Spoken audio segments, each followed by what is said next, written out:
proud of that guy, that whoever did the construction. He not only finished ahead of schedule, but finished ahead of the budget. Yes. What a great plan. Yeah, that never happens, that right? That doesn't happen, man. So, I saw that going down. I said, man, they need to be commended and maybe branch out and do some more. Yeah, Billy Ray Cyrus on the Adam Bomb Show talking roads. But to be honest, dude, it seems like it takes everybody forever to finish something, and they just proved them wrong in Atlanta, right? I love that, man. I love it, yeah. So how excited are you?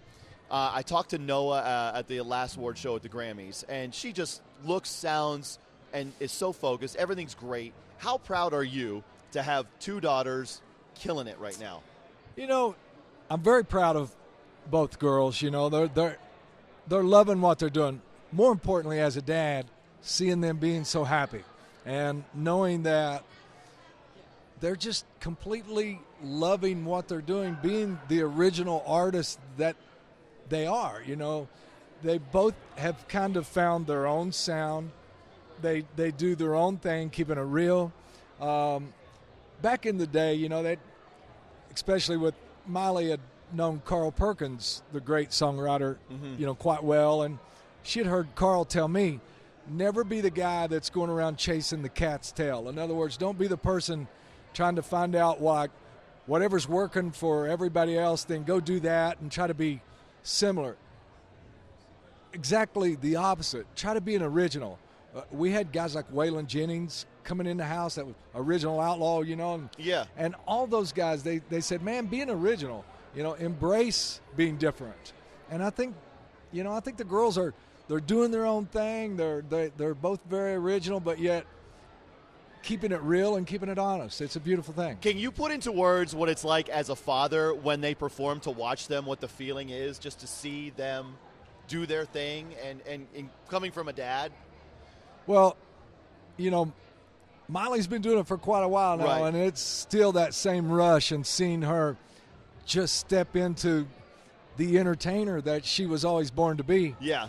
Noah, on the other hand, had her biggest performance was a couple months ago when she stepped out at the iHeart Awards. Right, yeah. And that performance in front of that packed crowd, I'm going, man, how's she going to do this? And she comes up from the floor and they kick into the tune, and I was just blown away.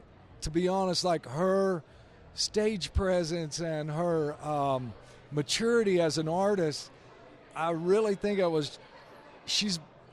whole life had led to this moment. She's always been what you would call a very old soul. Okay. Maybe a little bit beyond her years. Yeah. And I think she brings a maturity and a calmness to this moment of what could be complete pandemonium in a young kid's life.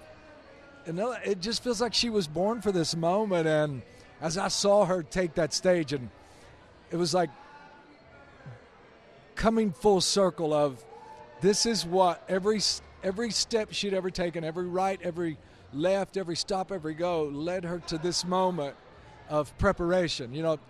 And I think both the girls had always heard me say, a man's big chance is only as great as his preparation. And I That's think a great quote. It's a pretty good quote. It even goes on to say, if you're not prepared, your big chance will only make you look ridiculous.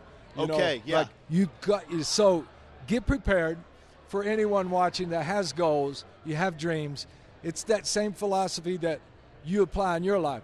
You set your goals, you set your dreams on what you really want. If you don't really want something, don't even go for it. Okay. But when you set that in your mind, your heart, believe that you can, then you take the steps necessary to get from point A to point B, knowing that failure has to be an important ingredient for success.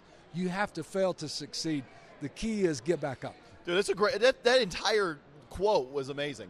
It really was. Billy Ray Cyrus on the Adam Bomb Show. Before we wrap up, 25 years ago, it was pandemonium for you, obviously. Do you remember that feeling when it first came, when it first happened? I sure do, man. I sure do. As a matter of fact, I was at that time I was playing a whole lot at a little country dance club down in Atlanta called Miss Kitty's. Okay, where was? I wonder where that was, because I don't remember that. It was just on the north side of Atlanta. Okay. And they actually had a Miss Kitty's underground too. There was two Miss Kitty's, and I played them both. Does this sound crazy to you? No, not at all. That Why would have been not? 1991. Yeah. And Marietta. Marietta, okay. Marietta, just a So little right north. up with 75, okay. Yeah, on 75. And Miss Kitty's had become one of my house gigs. I'd play there about once a month for a week or so. And I was living in my car. The car that I parked in Miss Kitty's parking lot, that was my home. I lived in that car. Wow. And I never knew any of this. Yeah, it's true. That's yeah, good ATL so, history. Yeah. Billy Ray, thank you so much for coming by. You're This welcome, is an amazing man. talk. Thanks, I appreciate Adam it on the Bomb. I Adam Bomb appreciate Show. it.